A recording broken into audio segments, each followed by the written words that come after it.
Amy with Fashion Toppings here. Recognize this? This is the dress that I laughed so hard about in my last sweater thrift haul. And so I decided to tackle this first. You can see I look like a linebacker for the Falcons. Whoa, these things are huge. So you can see it's a big sweater. And I don't think I get a lot of, one option you have to refashion this would be to turn it inside out, pinch and pin, and make it a fitted sweater dress to wear with black boots, which would be kind of cute. But the thing is, I have like 3 or 4 sweater dresses, and I just don't get that many opportunities to really wear them. So I just don't think I get enough use out of it. I'm thinking that I'm going to make this into a high-low sweater. Cut it off right at my waistband of where my jeans are so that it sits right above my waistband. And then I'm going to slowly cut it so it's longer in the back. So it stops like midway in my pockets of my jeans. And I think I would get a lot more use out of it if I did that. And I would also have leftover material to make my leg warmers and boot toppers. I'm addicted to leg warmers and boot toppers because I wear boots all winter long. Okay, first step. Put some pants on. That's the first thing, because if I'm going to be pulling things up.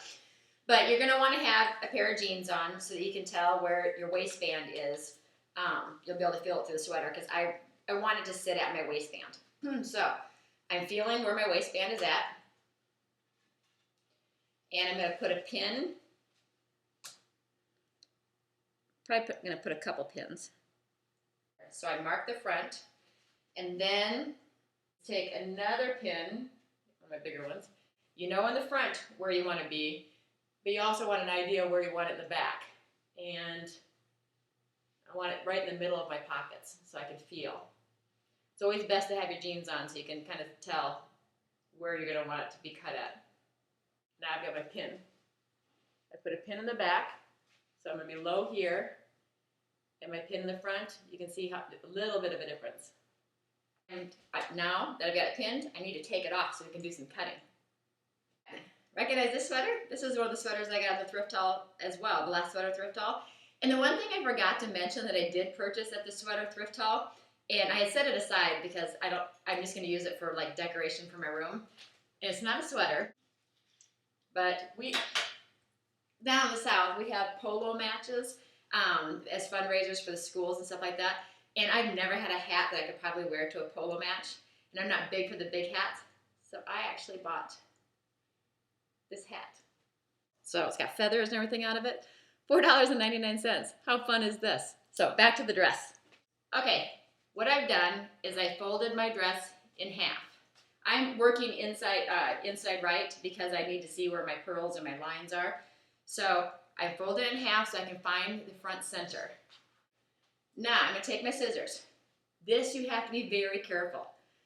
Pinch and grab only the top layer of material, because you don't want to accidentally cut the back of the shirt. You're only cutting the front.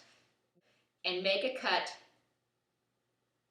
I'm going about a little bit more than a half an inch. So nervous to make that cut. So there.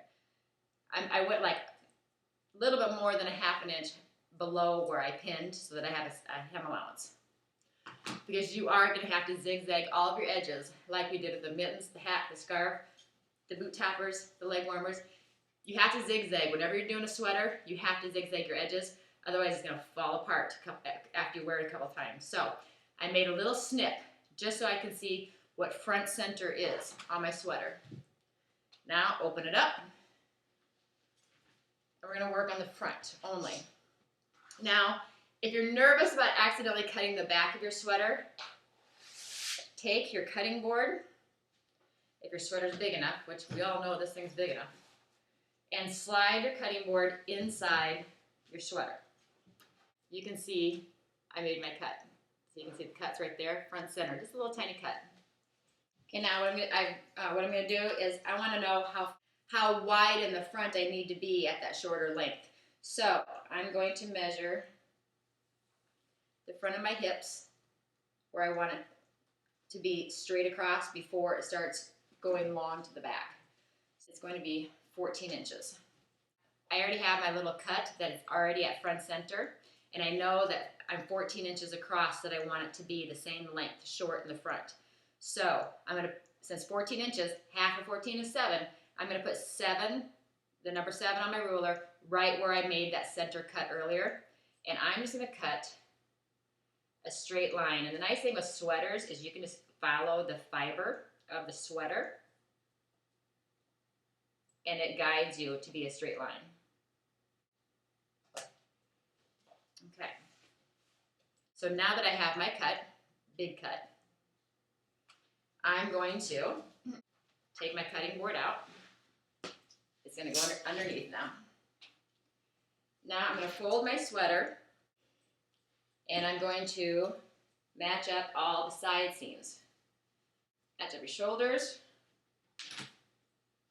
Grab from the bottom, match up your 2 side seams. Feel through your sweater. You can feel if you're staying in line with your side seams are all lined up. That will ensure that you're not going to be lopsided. And I'm going to use a rotary cutter. Rotary cutters are so much easier. So here's my opening that I just cut, my 14 inches.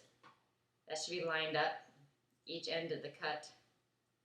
Now,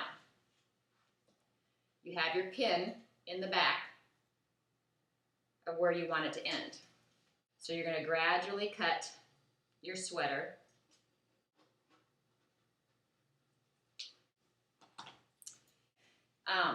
I'm thinking this is going to be a scarf, leg warmers, and boot toppers, though, for sure.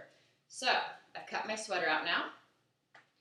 Now all you have to do is at the bottom, so I'm leaving my sleeves big and baggy, and I forgot, is get these darn shoulder pads out. Shoulder pads are easy. Look at, there's only 2 stitches, or 2 strings. 1, 2. There we go. Now I have a high-low sweater. And all I'm going to do now is take it to the sewing machine, because you can see, look at, it's already starting to fray. Put a zigzag stitch first along all of your raw edges, and then you're going to do a single rolled hem. Wow, look at this sweater, this glow. Love it. $2.99. Okay, so you're going to do a single rolled hem towards the wrong side of the fabric. Just fold it once, and you can take an iron to it to hold it in place. Single rolled hem. Roll it, fold it over once, evenly all the way around, pin it, and put your zigzag stitch through it again, and you're done. This sweater was an easy project. Just cutting this baby off. So now it's time to take this to the sewing machine, and then I'll take pictures, and you'll get to see what it looks like. Very easy. Went from an ugly long dress to a baggy short high-low sweater. I'll show you when it's done. Okay, well, I finished the sweater. Longer in the back, and it fits right at my edge of my belt, so I went ahead and tucked the front part of it in. So I'm still not too wild about this whole decoration thing going on. As you can tell, I had enough leftover material. Made myself a little beanie. Might put some embellishments on it later. And leg warmers. That dress was long enough to score some leg warmers. A hat. So I have the scarf, or not scarf, sweater. And I have enough left over to make mittens. I'm going to make mittens too. I'm going to be all decked out for winter. So this is my project. I'll take a picture so you can see it a little bit clearer and you can see the full outfit. But there we go. Another sweater refashioning from the thrift store. So click like and subscribe if you like this video and you'd like to see more. Put some comments down below if there's some certain projects that you kind of want me to do for this fall. And I will look at them and see what I can do about putting some together. I'm already working on some requests that people have put in my comments with some khaki pants and dog sweaters and that type of stuff. So there we go. So this is Amy with Fashion Toppings. Until next time, and you have a great day.